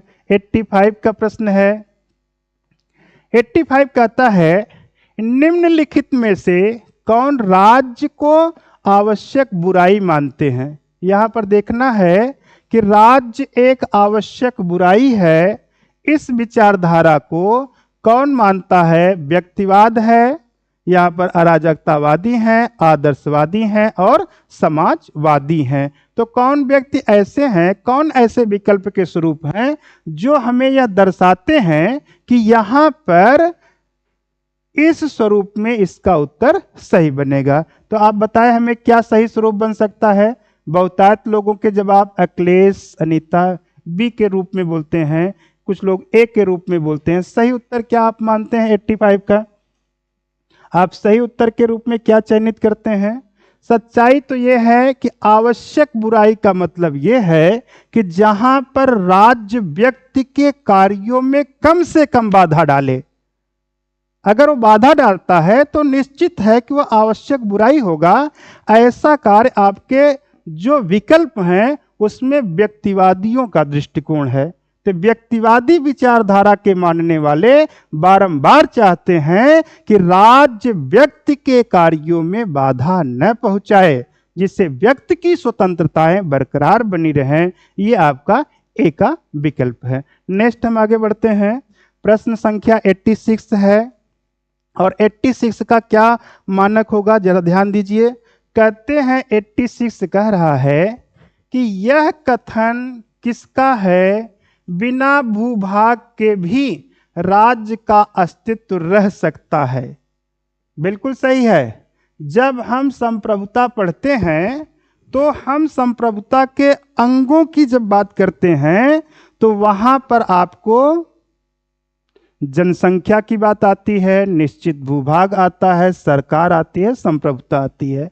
तो बात यहां पर बन रही है कि बिना भूभाग के राज्य का अस्तित्व रह सकता है। कौन कह सकता है? सीले, गार्डनर, बिलोबी, मैकाइवर। तो आपको सही उत्तर क्या बन सकता है? रुचि ने बताया ए का विकल्प होगा।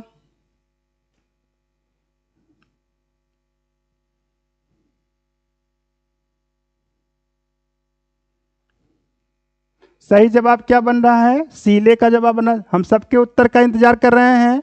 आप सब बोलते हैं कि टाइप होने में टाइम लग जाता है, मैसेज नहीं पहुंचता है, तो हम इसका भी 1 सेकंड इंतजार कर लेते हैं। देखते हैं कि 86 का सही जवाब आपने क्या दिया। सही जवाब आपका है, एकदम सही जवाब है ए का जवाब। ये सीले हैं, इनके साथ और भी विचारक हैं। हॉल का नाम आता है, डुगवी का भी नाम आता है, जो इस विचारधारा का समर्थन करते हैं। तो सही उत्तर आपका ए का मानक बन रहा है। आइए हम लोग आगे की तरफ देखते हैं। 87 क्या कह रहा है? 87 का जो प्रश्न है वह है निम्नलिखित में से कौन बहुलवाद के सिद्धांत का समर्थक नहीं है। ध्यान रखिएगा, हमको तुरंत अपने विकल्प के इस खाने को तुरंत व्यक्त करना है और देखना है नहीं शब्द हमको कहाँ मिल रहा है। तो देखिए यहाँ पर गियार के का नाम आता है, GDH कोल का नाम आता है, हाफ्स का नाम आता है और मैटलैंड का नाम आता है। तो कौन इसमें नहीं है? यानी सब बहुलवाद के होंगे। तो आप सही इसका उत्तर बताएं क्या बन सकता है। तो मैं व्याख्यानित आपको उत्तर बताता हूं। देखिए 87 का क्या सही जवाब है। अभी तक मुझे सही जवाब नहीं मिला है। प्रियंका शुक्ला जुड़ी हुई हैं और जुड़ करके अपने सी का जवाब देना चाहती हैं। अखिलेश जी अपने पुराने उत्तर पर हैं। तो सभी लोगों के जवाब हम इंतजार कर रहे हैं और मैं इसका उत्तर बताना चाहता हूं। अखिलेश जी ने कहा सी का जवाब है। बिल्कुल बिल्कुल, आप सबके जो उत्तर हैं वो बिल्कुल आपके सही अर्थ में चल रहे हैं। और यहाँ पर आपने 87 का जो सही जवाब देखा है वह आपको हाफ्स का ही उत्तर तय है। क्योंकि यहाँ पर अगर देखें तो ये जो बहुलवाद के समर्थक हैं इसमें आपको लास्की सर्वश्रेष्ठ के रूप में आते हैं। इनके समर्थक में मैकाइवर का भी नाम आता है, लिंडसे का भी नाम आता है, यहीं पर ग्रियार, कोल और मैटलैंड का भी नाम आता है, लेकिन हाफ्स का नाम इनसे हट जाता है। तो सही उत्तर क्या बना? सी का बना। बिल्कुल आप सब अच्छे से समझ गए होंगे, समझ भी रहे हैं। तो प्रश्न हम आगे की तरफ पहुंचाते हैं। तो हमारा 88 का प्रश्न है, आप इसे बहुत अच्छे से बताएं और बहुत द्रुत गति से बताएं। जो भी द्रुत गति से इसका उत्तर देता है तो हम जानते हैं कि कितने लोग इसको द्रुत गति से उत्तर देते हैं। तो ये क्या है? राज्य की उत्पत्ति के पितृसत्तात्मक सिद्धांत जुड़ा है। किससे जुड़ा है भाई? हम इसे जनक शब्द भी अगर कह दें तो कोई बुराई नहीं है। अगर हम पूछें बताओ भाई कौन है पितृसत्तात्मक सत्ता का जनक, तो आपके विकल्प का ही उत्तर सही होगा। यहां पर जैक्स का भी नाम है, सर हेनरी मैन का भी नाम है, यहां पर लास्की का नाम है, यहां पर मॉर्गन का नाम है। तो क्या उत्तर हम सही समझें? प्रश्न संख्या 88 पर जो हमें जवाब अभी तक प्राप्त हुए हैं वह लगातार बी के जवाब हैं। अखिलेश और जितेंद्र इधर से सारे बंधुओं ने हमारे बी के जवाब को सही माना है, एकदम सही जवाब है। सर हेनरी मैन पितृसत्तात्मक सत्ता के जनक माने जाते हैं। यह राज्य की उत्पत्ति के परिवार सिद्धांत में प्राप्त होता है। जैसे ही हम राज्य की उत्पत्ति के सिद्धांत की चर्चा करते हैं तो वहां पर परिवार या रक्त का सिद्धांत आता है। यह सिद्धांत पितृसत्तात्मक और मातृसत्तात्मक सत्ता में जब बंटता है तो ये पितृसत्तात्मक सत्ता के जो समर्थक और जनक माने जाते हैं उन्हीं का नाम है सर हेनरी मैन। चलिए आगे की तरफ बढ़ते हैं। निश्चित और निश्चित आप सब लाभान्वित हैं और कार्य में अनवरत लगे हैं। आप सब इस हमारे बारंबार इस प्लेटफॉर्म को आगे बढ़ाएं। हम आपसे आशा विश्वास करते हैं कि आप अपने साथ एक अच्छे तरीके से, एक अच्छे माहौल में, क्योंकि संस्थान के संचालन के में भी बहुत ही अच्छा और क्लीन चिट कार्य चलता है। तो नो डाउट आपके कैरियर से जरा सा भी रंच मात्र भी हम लोग इधर उधर नहीं कर सकते हैं। टू द व्यू आपके मिशन की तरफ आगे बढ़ने का संकल्प लेकर के चल रहे हैं। इसी क्रम में हमने अपने एक नए प्रश्न को रखा है और ये बहुत ही बेहतरीन प्रश्न है, बहुत ही बेहतरीन प्रश्न है। आप इन प्रश्नों से स्व मूल्यांकन कर सकते हैं, अपने आप को आनंदित कर सकते हैं उत्तर को सुन करके, हमें तक उत्तर पहुंचा करके। ये हमारे आपसी तालमेल अनवरत हैं और अनवरत बने रहना चाहिए। चलिए क्या है? Lectures on the principle of political obligation. ये एक पुस्तक है। हमको बताना है कि इसके लेखक कौन हैं। तो बहुत सारी पुस्तकों का क्रम मैं बारंबार बता चुका हूं। आपके सामने टी.एच. ग्रीन आ गए हैं, बेंथम आ गए हैं, कार्ल मार्क्स आ गए हैं और जे.एस. मिल आ गए हैं। तो हमें बताएं कौन सी पुस्तक हो सकती है? बहुत अच्छा, बहुत बढ़िया, बताएं भाई, बताएं फटाफट फटाफट। बिल्कुल देख तो रहे हैं यहाँ पर अनवरत आपके प्रयास में ए और बी का एक कंफ्यूजन उत्तर आया है। किसी ने ए को माना है तो किसी ने बी को माना है। हमें भी क्रिएट कंफ्यूजन करना चाहते हैं क्या? तो यहाँ पर जो ए बी का सिलसिला चल रहा है उसमें सही उत्तर क्या बनेगा? इसका सही उत्तर, जो सही जवाब हमने अभी तक ढूंढ निकाला है वो आपका सही जवाब है, ए का उत्तर होगा। ये टी.एच. ग्रीन की एक बहुत ही अच्छी पुस्तक है। जैसा कि हमने अपने क्लास पीरियड ऑफलाइन में भी बारंबार समझाया है कि टी.एच. ग्रीन, जिसे ब्रिटिश आदर्शवाद का जनक कहते हैं, इन्होंने जर्मन जैसे देश से आने वाली जो परंपराएं थी उनको रोकने के साथ एक नए आदर्शवाद का जन्म दिया। हम इन्हें ब्रिटिश आदर्शवाद का जनक मानते हैं। इन्होंने बेहतरीन पुस्तक lectures on the principle of political obligation जैसी पुस्तक की रचना की है। तो नो डाउट आप सब श्योर हैं और आप अच्छे से अच्छे आप बढ़ रहे हैं और आगे की तरफ चल रहे हैं। आपका 100% है। देखिए अभी तो मैंने 100 सुना है, एक हमने सफलता का 100 सुना, लेकिन हमें इतना गर्व है कि यहाँ हमारे विद्यार्थी 101% की बात कर रहे हैं। बहुत अच्छी बात है, आपका विकल्प सही। नेक्स्ट आगे चलते हैं और प्रश्न संख्या 90। अब हम लोग अपने मिशन पर चल रहे हैं। आज का हमारा मिशन 100 प्रश्न को कल मतलब पिछले क्लास के और आज क्लास के संयुक्त कॉम्बिनेशन में 100 प्रश्न का हमारा एक कॉम्बिनेशन है।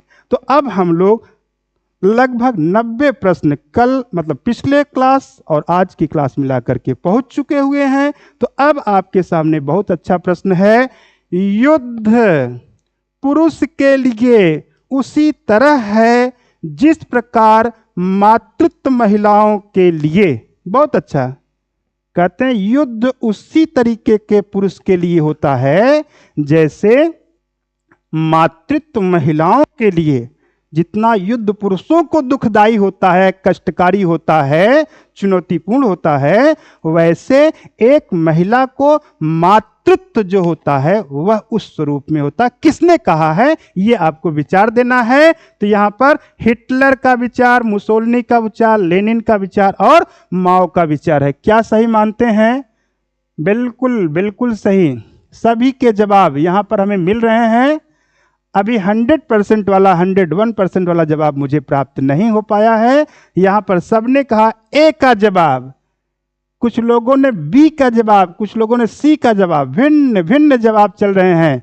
अब 101% में हम देखते हैं क्या मिल जाता है। डी का जवाब है। चलिए, कोई विकल्प अभी हमारा खाली नहीं गया है, सबके विचार यहां पर खड़े हो गए हैं। तो आप देखेंगे इस विचार का जो मिलान हम करेंगे, जिन जिन व्यक्तियों ने बी का मिलान किया है वो आपका सही है। मुसोलिनी का, मुसोलिनी ने यह बहुत अच्छा उदाहरण दिया है और मुसोलिनी के विचार में ये सही फिट बैठता है।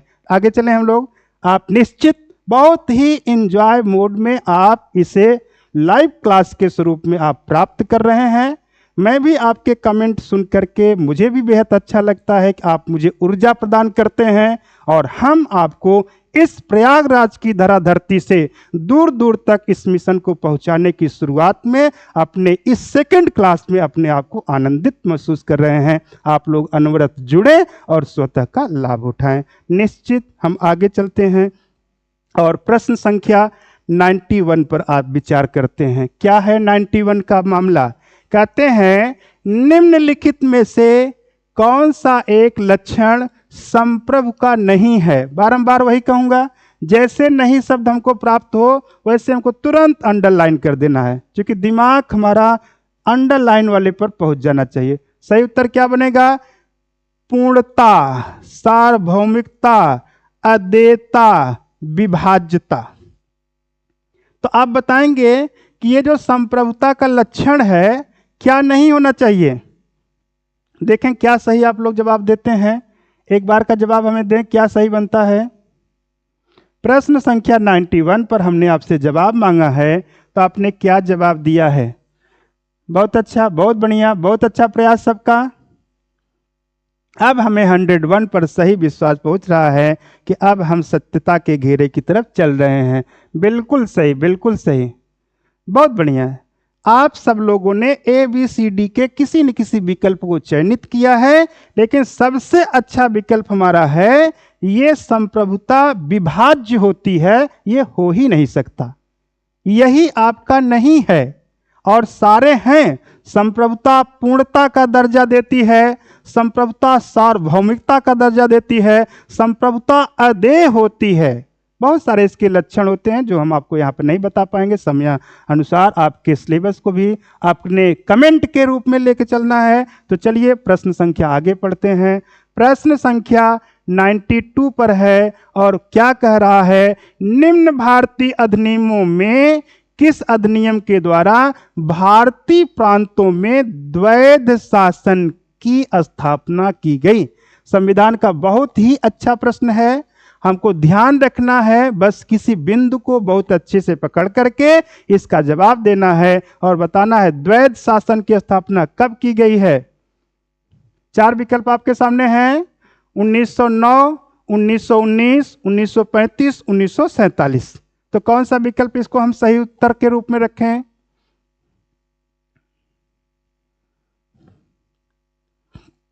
अभी आपके उत्तर का हम 1 सेकंड इंतजार करते हैं। सभी लोग दें फटाफट। 1935 अनीता ने कहा है। बिल्कुल। बी का जवाब किसी ने दिया है, बहुत अच्छा है। अखिलेश जी बी बताते हैं। और लोग संवैधानिक विचारधारा में अपना उत्तर दें। हम आपके उत्तर भी देखते रहते हैं कि आपने क्या दिया, उसी के अनुसार आपकी व्याख्या में हम जुड़ते हैं। तो चलिए हम इसकी व्याख्या के स्वरूप में अगर देखें तो आप देखते होंगे कि यहां बात क्या कर रहा है। पहले पकड़ने की कोशिश करिए। ये कह रहा भारतीय प्रांतों की बात कर रहा है और अगर केंद्र की बातें करने लगता तब क्या होता? तो अब यहां पर जब भारतीय प्रांतों की बात आ रही है तब यह विचारधारा 1919 के स्वरूप में है।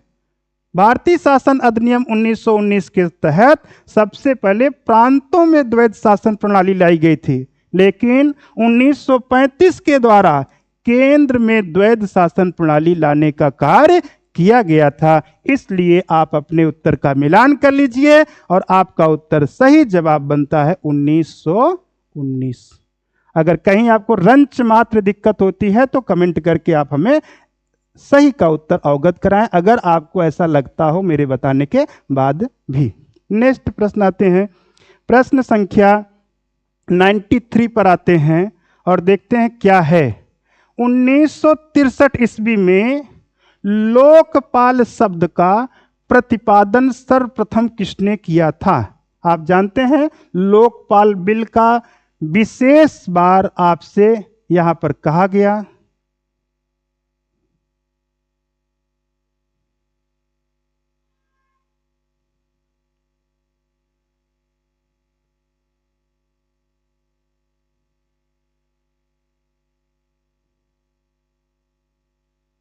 चलिए आइए हम लोग देखते हैं। तो यहां पर आप देखेंगे कि 1963 में लोकपाल शब्द, एक शब्द है लोकपाल बिल, आप अच्छे से जानते हैं। इसका प्रतिपादन सर्वप्रथम किसने किया था? चौधरी चरण सिंह का नाम है, मोरारजी देसाई का नाम है, ज्योति बसु का नाम है, LM सिंधवी का नाम है। क्या सही उत्तर हम इसका जाने? रुचि ने किसका जवाब दिया है? मोरारजी देसाई। और लोगों का क्या जवाब मिलता है जरा बताएं हमें। प्रश्न संख्या 93 पर आपके क्या जवाब मिलते हैं? रुचि ने बी बताया है और लोगों के जवाब नहीं। सही जवाब इसका है LM सिंधवी। सही जवाब क्या है? LM सिंधवी।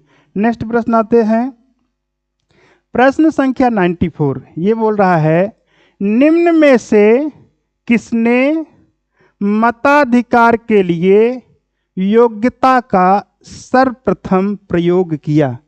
यानी मतों में योग्य व्यक्तियों को चुना जाएगा, पढ़े लिखे शिक्षितों को चुना जाएगा, ऐसा किसने कहा?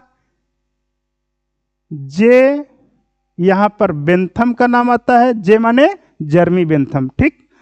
JS मिल, जॉन स्टुअर्ट मिल की बात आती है, TH ग्रीन, E बार्कर। क्या सही जवाब मिलेगा? जहां पर गुण रख दिया जाएगा, जहां पर योग्यता रख दी जाएगी, ये बात सबसे पहले किसने किया होगा? उत्तर में क्या मिलता है? यहां पर कुछ लोगों ने कहा बी का जवाब सही है, कुछ लोगों ने मिल शब्द लिखा है, जिन्होंने भी लिखा बहुत ही अच्छा उत्तर है, ये सर्वमान्य उत्तर है। JS मिल ने ही सबसे पहले मतों में गुणात्मकता शब्द का प्रयोग किया है और कहा है कि जो जितना भी गुणवान होगा वह उतना मत कर सकता है। यही बेंथम और मिल की विचारधारा का विशेष फर्क माना जाता है, जहां पर गुणों की बात करने का पहला श्रेय किसी ने अगर जुटाया था तो वो JS मिल की विचारधारा है। नेक्स्ट प्रश्न चलता है, प्रश्न संख्या आपको 95 पर पहुंचे हुए हैं। बहुत अच्छा है। संविधान का कौन सा अनुच्छेद यह व्याख्या देता है कि प्राथमिक शिक्षा के स्तर पर मातृभाषा में निर्देश देने की समुचित सुविधा प्रदान करना प्रत्येक राज्य का प्रयत्न होना चाहिए? यह अनुच्छेद आपके सामने है और बड़े से स्टेटमेंट हैं, आप एक सेकंड पढ़ करके जवाब दें। आपके सम्मुख अनुच्छेद 349 है, 350 है, 351 है, 350A का स्वरूप भी दिया गया है। क्या हम इसका उत्तर माने? क्या सही बन सकता है? आप हमें 95 पर अपना विचार प्रकट करें कि क्या सही हो सकता है। मातृभाषा, ध्यान रखिएगा, शिक्षा को कहां देना है? प्राथमिक शिक्षा को, प्राथमिक शिक्षा को मातृभाषा में देने की बात किस अनुच्छेद में की गई है? किसी के जवाब? अनीता ने बोला 95 का डी सही है। चलिए बहुत अच्छी बात है। प्रियंका शुक्ला ए बताना चाह रही हैं और सबका जवाब देखिए, मैं आपको स्पष्ट बताना चाहूं, ये आपका डी का ही जवाब सही है। ये आपको 350A जो है ये आपको इस विकल्प की सच्ची व्याख्या करता है। ठीक है, जितेंद्र जी ने भी डी कहा है। नेक्स्ट प्रश्न आपके सम्मुख, प्रश्न 96 कहता है, किसने कहा समानता की अभिलाषा के कारण स्वतंत्रता की आशा ही व्यर्थ हो गई है? यह विचार किस विद्वान का है? हमें बताना है। Laski, Lord Acton, Locke, G D H Cole. क्या सही माने हम इसका उत्तर? इस उत्तर का सही जवाब क्या बन सकता है? समानता की अभिलाषा के कारण स्वतंत्रता की आशा ही व्यर्थ हो गई है। किस विचारक की विचारधारा होगी? एक बार हमें सब लोग बताएं। प्रश्न संख्या 96 आपके सम्मुख है, आप इसका सही जवाब बताएंगे।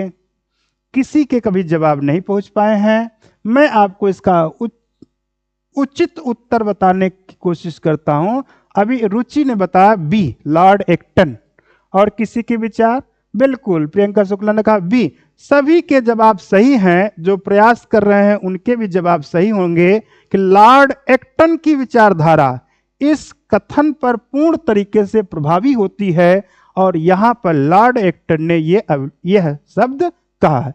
मित्रों, इस प्रैक्टिस सेशन के साथ मैं बताना चाहता हूं कि अब आपके पास परीक्षा को फेस करने के लिए एक अच्छा अवसर उपलब्ध हो गया है। जो परीक्षा हमें भ्रमित कर चुकी थी कि मैं किस दिशा दशा के आधार पर प्रैक्टिस करें, किस दिशा दशा के आधार पर हम पुनरावृत्ति करें, समय बहुत कम है। अब आपके सम्मुख समय मिल गया है। आपके एग्जाम की संभावनाएं अप्रैल टू मई बन रही हैं। आप एक बार दृढ़ संकल्प होकर के यह कार्य करें और भविष्य में बहुत सारे विज्ञापन 2025 के स्वरूप में दिख भी रहे हैं। आपकी सफलता अपरंपार है, बशर्ते आप बारंबार कहेंगे कि आप प्रतीक्षा मत करिए, आप प्रयत्न करने पर अपना आप कॉन्सेप्ट जुटाइए। निश्चित सफल होकर के रहेंगे, सफल होकर के रहेंगे। ये बहुत सारा हमारा साधुवाद है। इसके लिए हमने ऑफलाइन कक्षाओं को भी घोषित कर दिया है और दूर दराज के विद्यार्थियों के लिए कॉन्सेप्ट के तरीके हम आपको प्रैक्टिस तो अब अनवरत कराएंगे ही, लेकिन हम ऑनलाइन ऑफलाइन की कक्षाएं भी आपको हम देंगे। शहरी क्षेत्र में कोई विद्यार्थी है तो प्रयागराज के ममफोड़गंज में आकर के यह हमारी क्लास कर सकता है, और जो गोविंदपुर सलोरी जैसे क्षेत्र में है वह गोविंदपुर में भी आकर के ऑफलाइन कक्षाएं कर सकता है। नो डाउट आपके मार्गदर्शन में रंच मात्र आपको चूक नहीं मिलेगी। आप अपने इस परीक्षा को अंतिम परीक्षा मिशन बना करके आप चलें। हम आपको आशा विश्वास दिलाते हैं कि आपकी मंजिल बहुत ही सन्निकट होगी और वह आपकी होगी। चलिए हम आपकी आशा को आगे बढ़ाते हैं और इस आशा के साथ प्रश्न संख्या 97 की बात करते हैं। कहते हैं, किसने कहा स्वतंत्रता अतिशासन की विरोधी है? बड़ा अच्छा प्रश्न है। स्वतंत्रता अतिशासन की विरोधी है, यह किसने कहा है? तो आप देखेंगे लॉक, लास्की, हॉब्स, सीले, 4 विकल्प हैं। आपको सही उत्तर चयनित करना है और चयन करके आपको बताना है कि कौन सा उत्तर इसका सही बन रहा है। तो क्या आपने उत्तर दिया? एक बार प्रयास करके बताएं।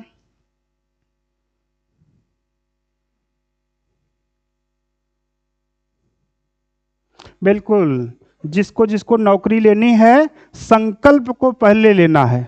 संकल्प ही नौकरी की एक आधारशिला बनाता है। आपका संकल्प आपके मिशन को लेकर के चलेगा। आपने क्या उत्तर दिया है? सीले का उत्तर सही है। अब मित्रों, हम अपने लास्ट 3 प्रश्न को जो एकदम आपके लिए स्वमूल्यांकन का प्रश्न मानते हैं, आपको जवाब तुरंत देना है। जो भी विद्यार्थी प्रथम जवाब में आता है, हम उसके लिए विशेष हर्ष की बात को अर्जित करते हैं। आइए हम लोग देखते हैं यह इसका सही जवाब क्या होगा। किसी व्यक्ति को एक ही अपराध के लिए एक बार से अधिक अभियोजित और दंडित नहीं किया जाएगा। यह निम्न में से किस अनुच्छेद में वर्णित है? बहुत अच्छी बात है। यानी कोई भी व्यक्ति अगर एक अपराध किया है तो एक बार दंडित किया जाएगा, एक से अधिक बार नहीं। कौन सा अनुच्छेद कहता है? 14 कहता है, 15 कहता है, 19 कहता है और 20 कहता है। क्या जवाब हमें मिला? सही जवाब की आशा करते हैं कि आप सही जवाब द्रुत गति से देंगे। रुचि ने बोला 19 और सब लोग साइलेंट हैं, किसी को कोई पता भी नहीं है। ऐसी ही बात है क्या? भारतीय संविधान यही सब कहता है क्या? नहीं, एकदम जो लोग या तो क्लास छोड़े हुए हैं या तो नहीं समझ रहे हैं, उनको मैं अवगत कराना चाहता हूं। फिर कुछ लोगों ने 19 कहा है। 19 कहने वाले सजग हो जाइए, 19 में ये कहा ही नहीं गया है। अनुच्छेद 19 आपकी स्वतंत्रता की बात करता है, 6 प्रकार की स्वतंत्रता देता है। ये आपका सही उत्तर जो बनेगा वह 20 बनेगा। अनुच्छेद 20 है, अपराधों के संबंध में दोष सिद्ध का संरक्षण रखा गया है, जिसमें एक अपराध के लिए एक बार सजा दी जाएगी। अपराध करते समय जो नियम बनाया गया है उसके अंतर्गत सजा दी जाएगी। ऐसे प्रावधान रखे गए।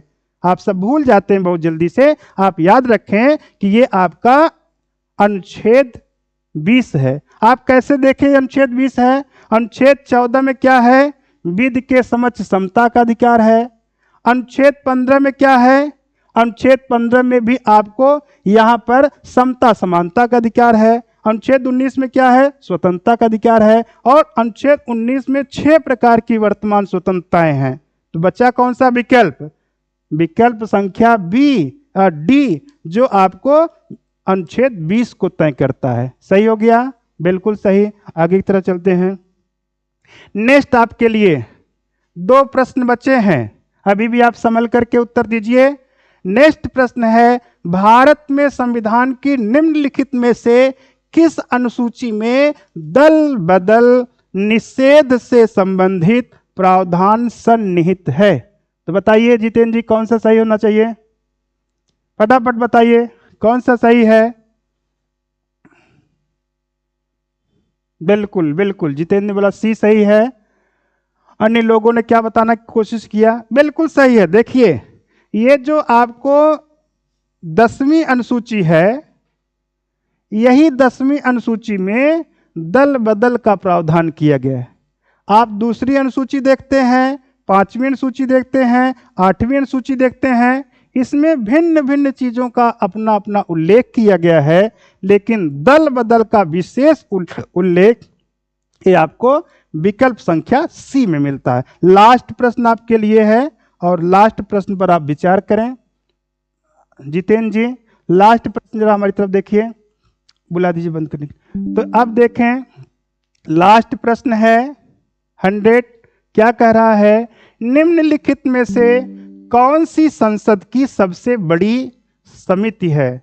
संसदीय समिति का नाम है और इसमें सबसे बड़ी समिति का स्वरूप देना है।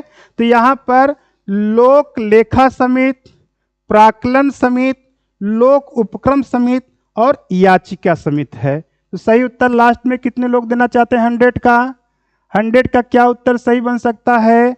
सबसे बड़ी संसदीय समिति का क्या नाम आप जानते हैं? तो देखते हैं कि सही जवाब किसने क्या दिया है। अभी तक के सही जवाब में बी का जवाब हमें प्राप्त हुआ है। तो यहाँ पर ये जो प्राक्कलन समिति है, हमें लगता है कि यहाँ की सबसे बड़ी समिति है।